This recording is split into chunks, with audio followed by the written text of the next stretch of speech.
Hi, this is Lymphoma Blog 4 2023. I always try to give you some of the basics as well as a little bit of personal history about what has been going on and what is going on. So, when I talk about lymphoma, they basically come under two branches. There's Hodgkin's lymphoma and there's non-Hodgkin's lymphoma. Hodgkin's lymphoma tends to affect more young people and is like a little umbrella all on its own. Under non-Hodgkin's lymphoma, you have many, many different ones, like the one I have, the follicular lymphoma, T-cell lymphoma, mantle cell lymphoma. I mean, there's many, many of them. They're all differently treatable. And it takes some looking up. But basically, the symptoms when they talk about lymphoma are the same, as in fatigue, itchy skin, night sweats, lumps that you can feel that aren't going away, and all that kind of stuff. So when I finished yesterday's vlog, I was talking about my first round of chemotherapy and the fact my platelets had plummeted. And platelets are weird things. I mean, there was a lady in the hospital when I was there the other day. Hers had gone down at some point to 8, quite poorly, and it results in you looking like you've got bruising all over your body. It's quite an extraordinary thing. So mine at 68, not too bad, just too low to kind of risk putting me through some more drugs. If they go in between, say, hers and mine, what they do is give you a blood transfusion, and that just boosts you up a bit. So there are ways of dealing with it. So that was round 1. And then on the 3rd week of each round, I then see Foxy Loxy, as I call him, for an update and to check how I'm going along. And my bloods are always done on that day. So, they can say, yes, that's good. And you're good to go next week. Come in for your second round of chemotherapy. So in I went for my second round of chemotherapy. That all went well. I still didn't react to any of the drugs at the time. They make you a bit tired. They usually give you an antihistamine to stop you reacting to some things. And of course, that makes you drowsy. And you're quite often there for several hours. Plus, we live 45 minutes to an hour away. We always have to leave an hour because trying to park is a nightmare, as you can imagine, etc., etc.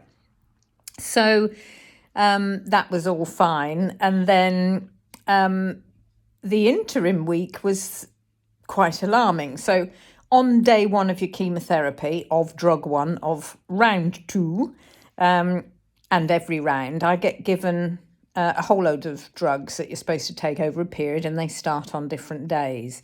And I was taking 20 little tiny steroid tablets, and you take them for 4 days, and that's normal. When I stopped that in round 2, I had a terrible thing that went on in that my it was my right leg locked into a bent position and wouldn't straighten and was extremely painful to stand on. And all my fingers were swollen like Savaloys, only Savaloys that were excruciatingly painful. And the amount of heat coming off them was extraordinary. So I couldn't use my hands. The night before, on the Friday night, I'd been playing the piano. The day after, I couldn't do a button up. I could barely do anything, and it was excruciating. The only difference in the drug cycle was that they'd given me a bone density drug, which is very good news and useful for me because obviously my bone marrow is affected by my lymphoma deciding to live in there for a bit, and because I have osteoarthritis. So it's good, but I don't know. There's nothing on that drug that says that that is a side effect. However, that night, I do have a little bit of, all the women in my family have low blood pressure. So I think I stood up from the loo a bit fast in the middle of the night. Anyway, ended up sort of only briefly, passing out and knocking my elbow. But that was really the only thing. But then, of course, I found it extremely hard to get up because of this right leg problem and my hands being excruciatingly painful.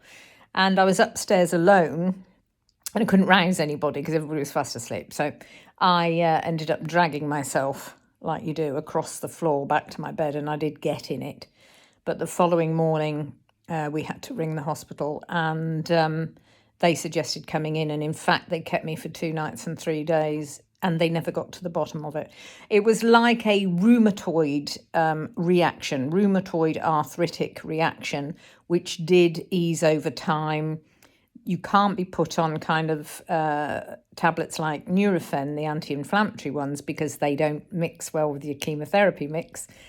So I was on codeine and some paracetamol, and it did ease, as I said, over several days, but it took a while, a fair old while.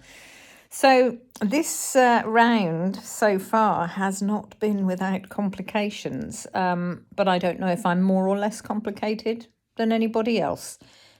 These things happen. So there we are, things to look out for, and to know that your journey, whatever you're on, if you're having this or you're going through this with somebody else, regardless of their cancer, their individual route will be different, and we all react differently to stuff. It's been a beautiful day here today, and I had to go down to the hospital to have my Hickman flushed and a new dressing on. That needs to be done every week for hygiene reasons, because it goes directly to the vessels near my heart. And a nice drive back with my companion's roof down on the car, because the actual weather is a little bit better than it should be for the time of year just for now. So that was really nice. So Lymphoma Blog 4, see you tomorrow. Bye.